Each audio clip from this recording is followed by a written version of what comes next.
ನಾನು ಎಂ.ಎ. ಆಸಿಫ್ ಅಂತೇಳಿ ಜಿಲ್ಲಾ ಸರ್ಕಾರಿ ನೌಕರರ ಸಂಘ ಬಳ್ಳಾರಿ ಜಿಲ್ಲಾಧ್ಯಕ್ಷನಾಗಿರ್ತೀನಿ ಕರ್ನಾಟಕ ರಾಜ್ಯ ನೌಕರರ ಸಂಘದ. ಸರ್, ಈ ದಿನ ನಮ್ಮ ಗ್ರಾಮ ಆಡಳಿತಾಧಿಕಾರಿಗಳು ಏನು 10ನೇ ತಾರೀಕಿಂದ ಏನು ಮುಷ್ಕರ ಹಮ್ಮಿಕೊಂಡಿದ್ದಾರೆ. ಇವತ್ತಿದು 6ನೇ ದಿನ. ಅವ್ರದ್ದು ನ್ಯಾಯವಾದ ಬೇಡಿಕೆಗಳನ್ನು ಈಡೇರಿಸಬೇಕಂತ ಈ ಮುಷ್ಕರ ವೇದಿಕೆ ಮುಖಾಂತರ ವಿನಯಪೂರ್ವಕವಾಗಿ ನಾನು ಎಲ್ಲ ಜಿಲ್ಲಾಧಿಕಾರಿಗಳು, ರೆವಿನ್ಯೂ ಮಿನಿಸ್ಟ್ರು, ಹಾಗೆ ನಮ್ಮ ರಾಜ್ಯಾಧ್ಯಕ್ಷರಾದ ಕರ್ನಾಟಕ ಸರ್ಕಾರಿ ನೌಕರರ ಸಂಘದ ರಾಜ್ಯಾಧ್ಯಕ್ಷರಾದ ಮಾನ್ಯ ಶ್ರೀ ಷಡಾಕ್ಷರಿ ಅವರಿಗೆ ಒಂದು ಮನವಿ ಮಾಡ್ಕೊಂತೀನಿ. ನೀವು ಹಸ್ತರಿಸಬೇಕಂತ ಈ ಮಾತ್ರದಲ್ಲಿ ಈ ಮುಷ್ಕರದಲ್ಲಿ ನೀವು ಎಂಟ್ರಿ ಆಗಿ ಇದನ್ನ ಸಾಲ್ವ್ ಮಾಡಬೇಕು. ಇವ್ರ ಪ್ರಾಬ್ಲಮ್ಗಳನ್ನ, ಇವ್ರ ನ್ಯಾಯವಾದ ಬೇಡಿಕೆಗಳನ್ನು ಪೂರ್ಣ ಮಾಡಬೇಕು. ಗ್ರಾಮ ಲೆಕ್ಕಾಧಿಕಾರಿಗಳು ಏನೇನು ಮುಷ್ಕರವನ್ನು ಹಮ್ಮಿಕೊಂಡಿದ್ದಾರೆ, ಇವತ್ತಿದು 6ನೇ ದಿನ. ಇವ್ರದ್ದು ನ್ಯಾಯಕ್ಕೆ ಬೇಡಿಕೆಗಳಿದಾವ.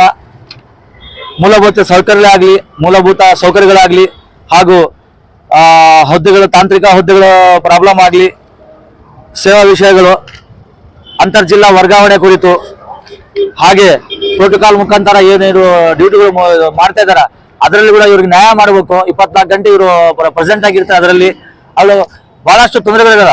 ಈಗ ಗ್ರಾಮಗಳಲ್ಲಿ ಹೋಗಿ ಇವರು ನೇರವಾಗಿ ಕೆಲಸ ಮಾಡ್ತಾರ. ಇವರಿಗೆ ಬೆದರಿಕೆಗಳಿಗೂ ಬರ್ತಾವ, ಕೂಡಕ್ಕೆ ಜಾಗ ಇಲ್ಲ, ಆಮೇಲೆ ಮೂಲಭೂತ ಸೌಕರ್ಯಗಳಿಲ್ಲ. ಸರ್, ತಾವು ದಯಮಾಡಿ ಈ ವಿಚಾರದಲ್ಲಿ ಯೋಚನೆ ಮಾಡಬೇಕು. ಇವರೊಂದೇ ಇಲ್ಲ, ಎಲ್ಲ ಇಲಾಖೆಗಳ ಬಗ್ಗೆ ಯೋಚನೆ ಮಾಡಬೇಕು. ಇವ್ರಿಗೆ ಏನೋ ಮುಷ್ಕರ ಇಟ್ಕೊಂಡಾರ. ಇವ್ರು ನಾವು ನ್ಯಾಯಯುತ ಬೇಡಿಕೆಗಳನ್ನ ನಾವು ಪೂರೈಸಕ್ಕೆ ನಾವು ಮುಂದೆ ಒಂದು ಹೆಜ್ಜೆ ಇಡೋಣ ಅಂತ ಈ ವೇದಿಕೆ ಮುಖಾಂತರ ನಾನು ಕೇಳ್ಕೊಂತೀನಿ. ಸರ್, ಡಾಕ್ಟರ್ ರಾಜಶೇಖರ್ ಗಾಣಿಗೇರ್ ಅಂತ, ಜಿಲ್ಲಾ ಗೌರವಾಧ್ಯಕ್ಷನಾಗಿ ಕರ್ನಾಟಕ ರಾಜ್ಯ ಸರ್ಕಾರಿ ನೌಕರ ಸಂಘದ ಬಳ್ಳಾರಿ ಜಿಲ್ಲಾ ಘಟಕದಲ್ಲಿ ಕೆಲಸ ನಿರ್ವಹಣೆ ಮಾಡ್ತಾ ಇದ್ದೀನಿ. ಕರ್ನಾಟಕ ರಾಜ್ಯ ಸರ್ಕಾರಿ ನೌಕರ ಸಂಘ ಮತ್ತು ಕರ್ನಾಟಕ ಗ್ರಾಮ ಆಡಳಿತಾಧಿಕಾರಿಗಳ ಒಂದು ಸಂಘದ ವತಿಯಿಂದ ಕಳೆದ 10ನೇ ತಾರೀಕಿಂದ ಒಂದು ದೀರ್ಘಾವಧಿಯ ಮುಷ್ಕರವನ್ನ ಹಮ್ಮಿಕೊಂಡಿರ್ತಕ್ಕಂಥ ತಮ್ಗೆಲ್ಲರಿಗೂ ಗೊತ್ತಿರುವಂತಹ ವಿಚಾರ. ಇದು 2ನೇ ಅವಧಿಯ ಒಂದು ಹೋರಾಟ ಅನ್ನುವಂಥ ತಮ್ಮ ಗಮನವನ್ನು ಸೆಳೆಯೋದಕ್ಕೆ ನಾನು ಇಚ್ಛೆ ಪಡ್ತೇನೆ. ಇವತ್ತು ಗ್ರಾಮ ಆಡಳಿತಾಧಿಕಾರಿಗಳು ಇವತ್ತು ಗ್ರಾಮ ಹಂತದಲ್ಲಿ ಸರ್ಕಾರದ ಯೋಜನೆಗಳನ್ನು ಏನಾದ್ರೂ ಸಾರ್ವಜನಿಕರಿಗೆ ಮುಟ್ಟಿಸುವಂತ ಕೆಲಸ ಏನಾದ್ರೂ ಆಗ್ತಾ ಇದೆ ಅಂದ್ರೆ ಇವತ್ತು ನಮ್ಮ ಗ್ರಾಮ ಆಡಳಿತಾಧಿಕಾರಿಗಳ ಒಂದು ಸೇವೆ ಅತ್ಯಂತ ಮಹತ್ವದ್ದಾಗಿರ್ತದೆ.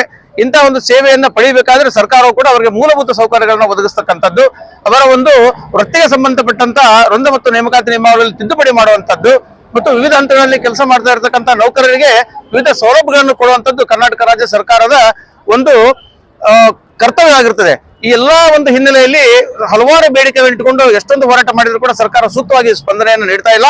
ನಾ ಈ ಮೂಲಕ ಕರ್ನಾಟಕ ರಾಜ್ಯ ಸರ್ಕಾರಿ ನೌಕರ ಸಂಘದ ಪರವಾಗಿ ಕರ್ನಾಟಕ ರಾಜ್ಯ ಸರ್ಕಾರದ ಮಾನ್ಯ ಮುಖ್ಯಮಂತ್ರಿಗಳನ್ನ ಮತ್ತು ಸನ್ಮಾನ್ಯ ಕಂದಾಯ ಸಚಿವರನ್ನ ಮತ್ತು ಕಂದಾಯ ಇಲಾಖೆಯ ಉನ್ನತ ಅಧಿಕಾರಿಗಳನ್ನ ಈ ಮೂಲಕ ಆಗ್ರಹವನ್ನ ಮಾಡುವಂತದ್ದು ಏನಂದ್ರೆ, ಇವರ ಒಂದು ಸಂವಿಧಾನಬದ್ಧವಾಗಿರ್ತಕ್ಕಂಥ ಬೇಡಿಕೆಗಳನ್ನ, ನ್ಯಾಯಯುತವಾಗಿರ್ತಕ್ಕಂಥ ಬೇಡಿಕೆಗಳನ್ನ ಈಡೇರುವಂತ ಗಮನ ಹರಿಸಬೇಕು.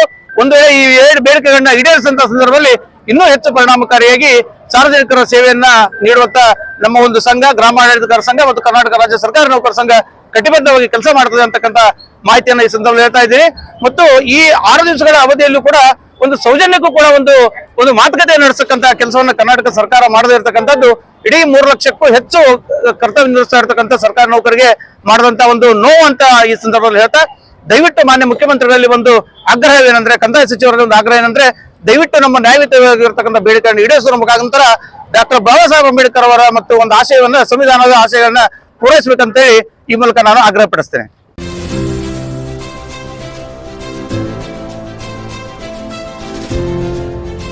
ಇದು ಸೂರ್ಯ ನ್ಯೂಸ್ ಕನ್ನಡ.